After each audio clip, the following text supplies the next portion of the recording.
ఈ ముందు వీడియోలో చెప్పిన లాజిక్కే ఇక్కడ అప్లై చేద్దాం బిట్ కాయిన్ మీద. ఇది 1 అవర్ షార్ట్ టర్మ్కి ట్రై చేద్దాం దీన్ని. ఇప్పుడు మీరు చార్ట్ చూసినట్టయితే ఇది ఎలా బిహేవ్ చేస్తుంది, నేను ముందు వీడియోలో చెప్పిన లాజిక్ ఒకసారి రిమైండ్ చేసుకుందాం. ఒక్కసారి బాడీ ఫార్మ్ అయినప్పుడు ఈ బాడీ ఏదైతే ఉందో, ఈ బాడీ ఫార్మ్ అయినప్పుడు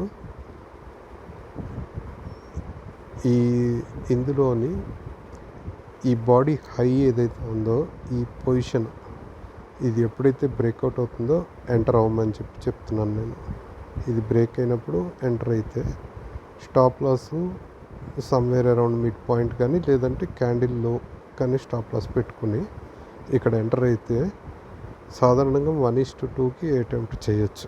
1:2 అంటే మీరు ఇక్కడ ఎంటర్ అయ్యారు అనుకోండి, ఎంటర్ అయితే మీకు 1:2 ఎలా వస్తుంది? ఇది ఎంటర్ అయితే ఇది 1 అయితే 1:2కి మీకు ఇది 1:2 రేంజ్ అవుతుంది, అంతే కదా. సో ఇక్కడ మీకు మనం కనుక ఇక్కడ 18,725 దగ్గర ఎంటర్ అయితే టార్గెట్ 19,255 టార్గెట్, స్టాప్ లాస్ వచ్చి 18,462. దీన్ని క్యాలిక్యులేషన్ బట్టి మీ దగ్గర ఉన్న ఫండ్స్ని చూసుకొని పొజిషన్ సైజింగ్ చేసుకొని ఎంటర్ అవ్వాలి. ఎనీవే మీరు అలా ఎంటర్ అయినట్టయితే, ఇక్కడ ఎంటర్ అయితే మీకు ఇది మనకి ఫేవరబుల్గా వెళ్ళినప్పుడు 1:2 ప్రకారం ఇది ఇక్కడికి వెళ్తే మీరు ప్రాఫిట్ తీసుకుంటారు. ఈ ముందు కేసులో జరిగింది అది. ఇక్కడ మీరు నోటీస్ చేస్తే నేను చెప్పిన 20 weighted moving average, volume weighted moving average కంటే ప్రైస్ పైన ఉంది. సో ఇక్కడ 1:2లో మీరు ఎంటర్ అయ్యి ఉంటే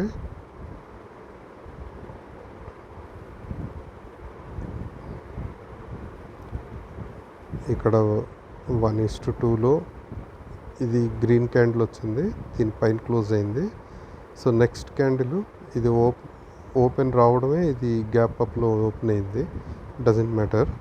మీరు ఇక్కడ ఎంటర్ అయ్యారు, ఈ ప్రీవియస్ క్యాండిల్లో స్టాప్ లాస్ పెట్టుకోండి. ఇప్పుడు 1:2కి ఇది వెళ్ళిందా లేదా అన్నది చూసుకుంటే మనకు 1:5 వరకు వెళ్ళి కిందకు వచ్చేసింది. బట్ ఇంకా మీ స్టాప్ లాస్ అవ్వలేదు. సో ఇట్ మే టేక్స్ కొంచెం టైంలో ఇది పెరుగుతుందేమో చూద్దాం. ఇప్పుడు ఫ్రెష్ ట్రేడ్కి తీసుకోవాలి అనుకుంటే, ఇందులో ఫ్రెష్ ట్రేడ్ ప్లాన్ చేయాలి అంటే ఈ క్యాండిల్ ఇది యాక్చువల్లీ లో బ్రేక్ చేసింది, కానీ వాల్యూమ్ వెయిటెడ్ మూవింగ్ యావరేజ్ దగ్గరికి తీసుకొచ్చారు, లో బ్రేక్ చేసింది. ఇప్పుడు కనుక నెక్స్ట్ క్యాండిల్ అంటే ఈ క్యాండిల్ క్లోజ్ అయ్యే వరకు ఏం చేయకూడదు. ఈ కరెంట్ క్యాండిల్ ఏదైతే అవుతుందో ఇది అంతకి 10:30కి స్టార్ట్ అయింది కదా, ఈ క్యాండిల్ క్లోజ్ అయ్యే వరకు ఏం చేయడానికి లేదు.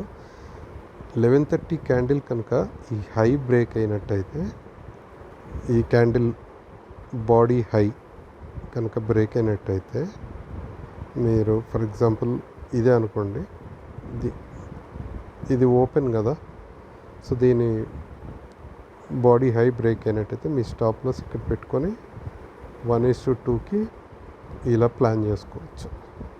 ఆల్మోస్ట్ 1:2కి ఇక్కడ నుంచి ప్లాన్ చేసుకోవచ్చు మీరు.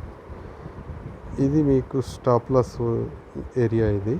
బట్ ఈ క్యాండిల్ క్లోజ్ అయ్యే వరకు మనకి బాడీ ఏంటో తెలీదు. ఇంతకుముందు ఈ క్యాండిల్ బాడీ ఇది లో బ్రేక్ అయింది కాబట్టి షార్ట్ తీసుకుంటే అయ్యేది, కానీ షార్ట్ తీసుకునే వాళ్ళం కాదు. ఎందుకంటే volume weighted moving average important. ఇది ఫిల్టర్ కోసం వాడుతున్నాం కాబట్టి, దీనిపైన ఉంది కాబట్టి ఇట్ ఈస్ స్టిల్ బుల్లిష్ అనే అనుకోవాలి. ఇక్కడ ఈ గ్రీన్ కలర్ది ఉన్న లైన్ ఏంటంటే ఇది 80 వాల్యూమ్ వెయిటెడ్ మూవింగ్ యావరేజ్, 80 పీరియడ్స్ది. సో ఇక్కడ కొద్దిగా రెసిస్టెన్స్ వచ్చింది. మనకి డౌన్ ద లైన్ తెలుస్తుంది, ఎందుకంటే it is anyway trending up. ఈ moving average is trending up. So most probably it will just move up. So అది చూసుకొని డెసిషన్ తీసుకోవచ్చు. ప్రస్తుతానికి ఇప్పుడు ఈ లెవెల్ దాటిందని ఎంటర్ అవ్వడానికి లేదు, ఈ లెవెల్ దాటిందని ఎంటర్ అవ్వడానికి లేదు. ఒకవేళ ఈ క్యాండిల్ స్ట్రైట్ అవే ఈ లెవెల్ దాటితే కూడా ఎంటర్ అవ్వచ్చు. అంటే ఈ బాడీ హై బ్రేక్ అయితే ఎంటర్ అవుతారు. అంతవరకు ఇక్కడ ఎంటర్ అవ్వడానికి లేదు. నేనైతే ఈ 1 అవర్ వెయిట్ చేసి చూసి అట్ 11:30 తీసుకోవడానికే ప్లాన్ చేస్తాను.